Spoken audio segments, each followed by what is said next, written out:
The European debt crisis. Visualized. What is the European debt crisis? It's the failure of the euro, the currency that ties together 17 European countries in an intimate but flawed manner. Over the past 3 years, Greece, Portugal, Ireland, Italy, and Spain have all teetered on the brink of financial collapse, threatening to bring down the entire continent and the rest of the world. How did it happen? Uniting Europe. For most of Europe's history, it's been at war with itself. And countries at war with each other tend to do less business together. Europe was always a continent of trade barriers, tariffs, and different currencies. Doing business across borders was difficult. You needed to pay a fee to exchange currencies. And you needed to pay a tariff fee to buy and sell to companies in other countries. That tended to stifle economic growth.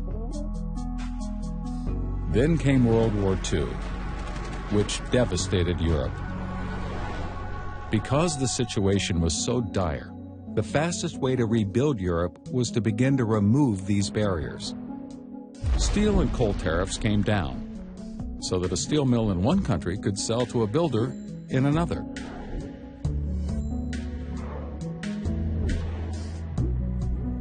This gave the survivors an idea: a unified Europe, a union across the continent that would end all future wars.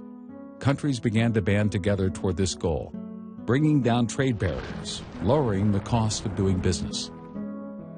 One of the last barriers to fall was the Berlin Wall. With a united Germany, Europe was ready. 27 countries signed the Maastricht Treaty and created the European Union. This made doing business across borders easier, but there was still one major obstacle: the different currencies. A decade later, they had won. The euro launched on January 1st, 1999. Countries adopting the euro, called the euro area, discontinued their own currencies. They also discontinued their own monetary policies, giving control to the newly formed European Central Bank, commonly referred to as the ECB.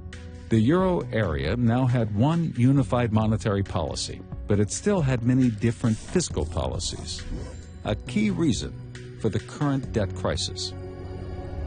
Monetary policy versus fiscal policy.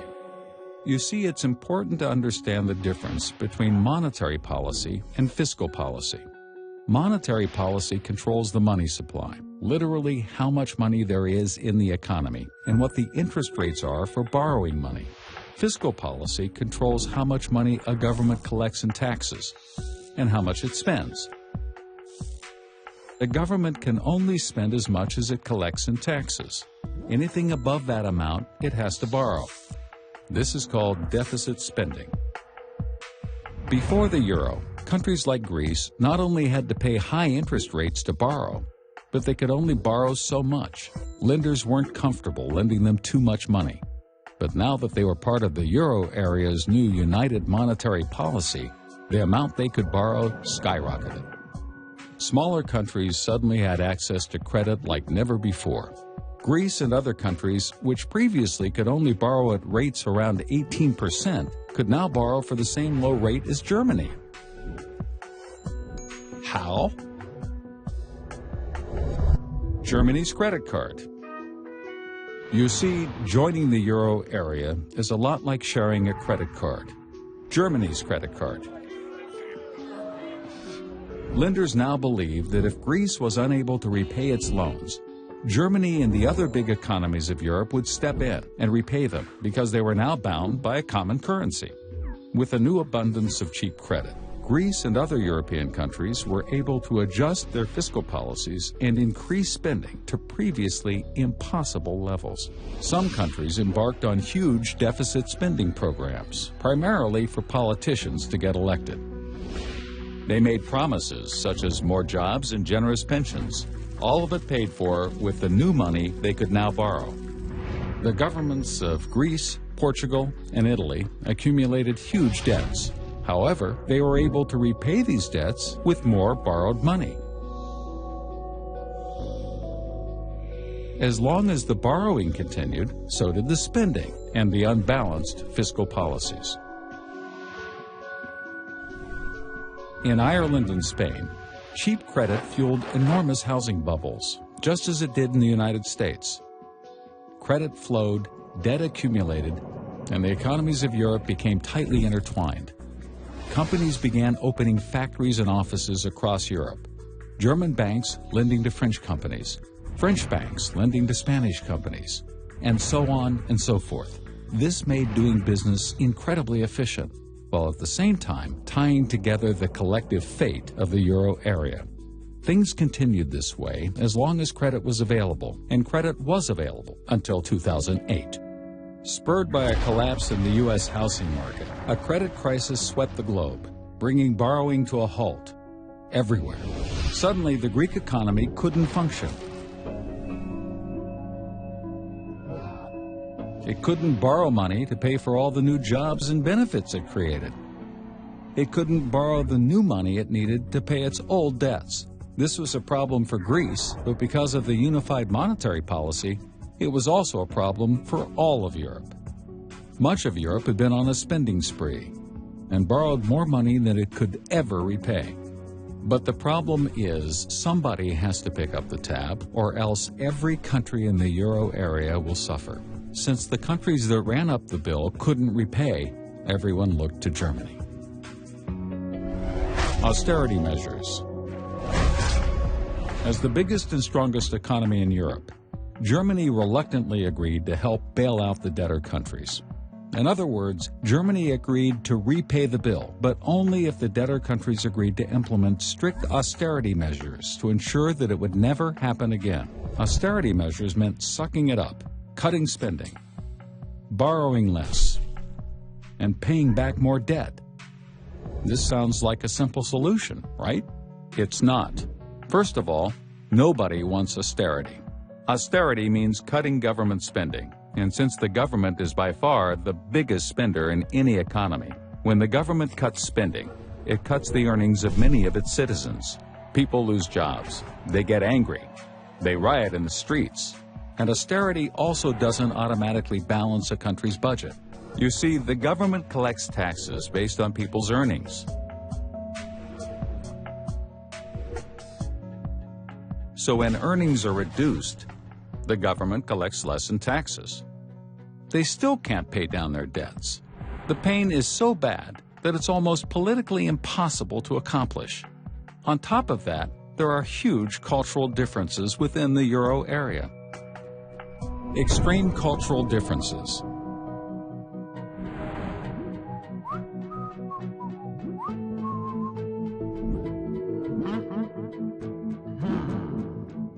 Germany is very financially responsible. Ever since the terrible hyperinflation the country experienced after World War I, it's been extremely inflation-averse and incredibly careful about spending and borrowing. In general, Germans work hard, expect little in the line of state benefits, and meticulously pay all of their taxes. Many Greeks, on the other hand, enjoy generous state benefits and don't pay taxes. Greece has a terrible problem. It has never collected the majority of the taxes it imposes on its citizens, and it's always been this way. Joining the euro just amplified it. The German view is that doesn't work. If you want our money, you need our morals. As the debtor countries headed towards default, the whole continent of Europe was in danger. Even though the economies of the debtor countries are relatively small, they posed a huge threat because the European financial system is so interconnected, precisely because of the euro. Remember, the debtor countries borrowed money from banks, investors, and other governments throughout Europe. As the debtor countries get closer to default, everyone who lent them money becomes weaker, and everyone who lent those lenders money also becomes weaker, and so on and so forth. A problem in one country could reverberate across the whole continent, triggering a chain reaction of default. If Greece defaults, then Spain could default. Italy, Portugal, and Ireland could be next. Then France, then Germany. Pretty soon, it could spread not just across Europe, but across the world. Fiscal union or breakup. The problem is, even if the debtor nations adopt austerity measures, and even if the bailout from Germany and the stronger countries helps them pay down their debts and avoid the immediate crisis, there's no system in place to prevent this from happening again. This brings us back to that fundamental division of monetary policy and fiscal policy. Ultimately, the euro area requires a fiscal union to match its monetary union, or neither. That is, there must be a political organization with authority to set fiscal policy within every euro area country. It must have the power to cut spending, raise taxes, and set laws. A fiscal union like this could actually prevent excessive borrowing and spending.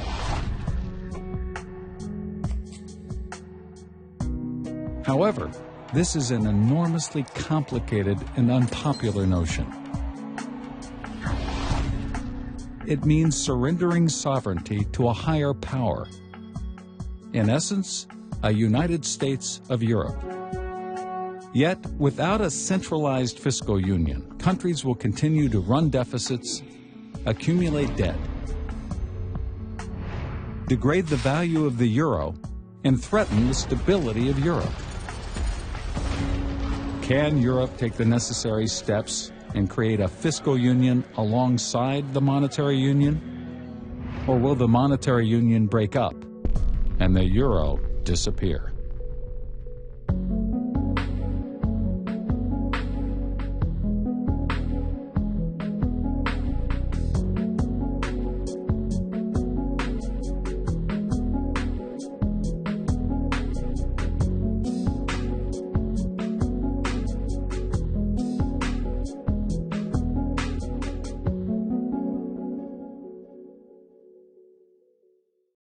The European debt crisis. Visualized. What is the European debt crisis? It's the failure of the euro, the currency that ties together 17 European countries in an intimate but flawed manner. Over the past 3 years, Greece, Portugal, Ireland, Italy, and Spain have all teetered on the brink of financial collapse, threatening to bring down the entire continent and the rest of the world. How did it happen? Uniting Europe. For most of Europe's history, it's been at war with itself. And countries at war with each other tend to do less business together. Europe was always a continent of trade barriers, tariffs, and different currencies. Doing business across borders was difficult. You needed to pay a fee to exchange currencies. And you needed to pay a tariff fee to buy and sell to companies in other countries. That tended to stifle economic growth. Then came World War II, which devastated Europe. Because the situation was so dire, the fastest way to rebuild Europe was to begin to remove these barriers. Steel and coal tariffs came down, so that a steel mill in one country could sell to a builder in another.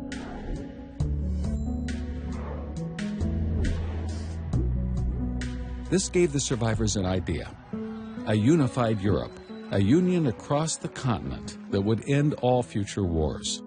Countries began to band together toward this goal, bringing down trade barriers, lowering the cost of doing business. One of the last barriers to fall was the Berlin Wall. With a united Germany, Europe was ready. 27 countries signed the Maastricht Treaty and created the European Union. This made doing business across borders easier, but there was still one major obstacle: the different currencies. A decade later, they had won. The euro, launched on January 1st, 1999. Countries adopting the euro, called the euro area, discontinued their own currencies. They also discontinued their own monetary policies, giving control to the newly formed European Central Bank, commonly referred to as the ECB. The euro area now had one unified monetary policy, but it still had many different fiscal policies, a key reason for the current debt crisis. Monetary policy versus fiscal policy. You see, it's important to understand the difference between monetary policy and fiscal policy. Monetary policy controls the money supply, literally how much money there is in the economy and what the interest rates are for borrowing money. Fiscal policy controls how much money a government collects in taxes and how much it spends. The government can only spend as much as it collects in taxes. Anything above that amount, it has to borrow. This is called deficit spending. Before the euro, countries like Greece not only had to pay high interest rates to borrow, but they could only borrow so much. Lenders weren't comfortable lending them too much money.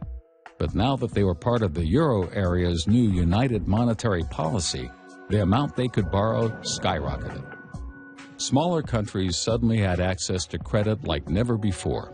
Greece and other countries, which previously could only borrow at rates around 18%, could now borrow for the same low rate as Germany. How? Germany's credit card. You see, joining the euro area is a lot like sharing a credit card. Germany's credit card.